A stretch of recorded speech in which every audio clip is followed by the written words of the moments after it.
One of boxing's leading authorities on former heavyweight champ Sonny Liston is writer Paul Gallagher. Sonny Liston was, as many people are aware, a real fearsome heavyweight champion. He was a guy who put fear into his opponents, like Mike Tyson did, like George Foreman did. It wasn't just the prospect of getting knocked out against Liston, it was just you did not want to fight this very scary guy. Well, in this interview, Gallagher repeated something I've seen him say before, which is he put Sonny Liston and Muhammad Ali as the top two heavyweights of all time. That probably sounds a little bit odd to a lot of people. They would have suspected a champion who reigned for much longer, of course, like a Joe Louis, like a Larry Holmes, is more deserving of that kind of placement. Liston wasn't around for a long time.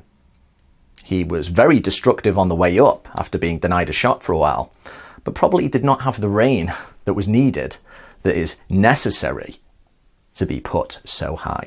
I suspect Gallagher is talking more so about Liston as just a head-to-head threat.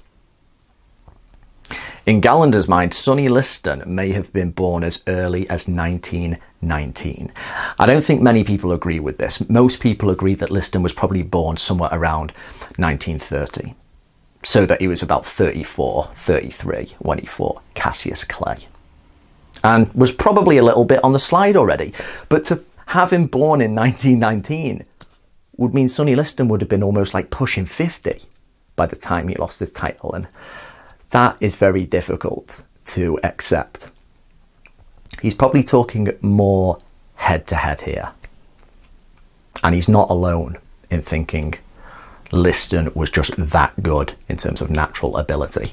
Another writer, Springs Toledo, in his book Gods of War, put forward the idea of just how Sonny Liston may have been head-to-head the most potent heavyweight force there's ever been.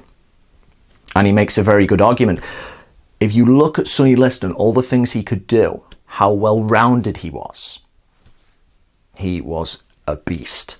Now, to a modern fan, they might look at Sonny Liston's height, about 6'1", his weight, sometimes in the two teens, and think this guy's a little bit small, isn't he? He's not a modern giant.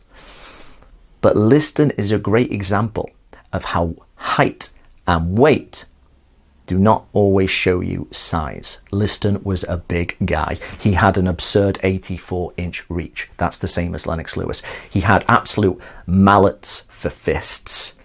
Very densely muscled individual with a big upper body. And in sparring, George Foreman said he was the only guy who could push him back. So physical strength was beyond question. Liston had a thudding jab. He was a more collected and together boxer than George Foreman. Even power in both hands. With a lot of fighters, they have either one hand noticeably more powerful and potent than the other. Liston's left hook, his right hand, both were like hammers.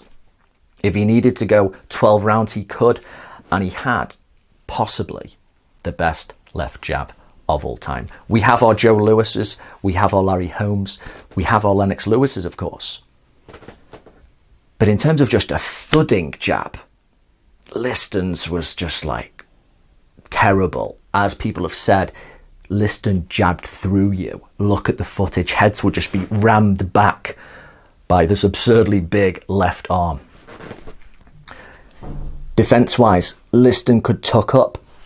He could fight in the mid-range. He could fight up close. So what we're getting at, Liston had a certain versatility about him. He could actually jab with Lennox Lewis. And if someone like a Rocky Marciano, much smaller, awkward, was coming up underneath, Liston had the abilities to tuck up and compete with him at that kind of range. He was incredibly tough, had his jaw broken earlier in his career, kept on fighting. Patient, powerful, technically very good, and of course was good friends with Joe Louis, who knew all about technique and balance. What do you think of Sonny Liston as a head-to-head threat? There's certainly a good argument that in his prime, in the late 1950s, he would do pretty well, I think, against everyone.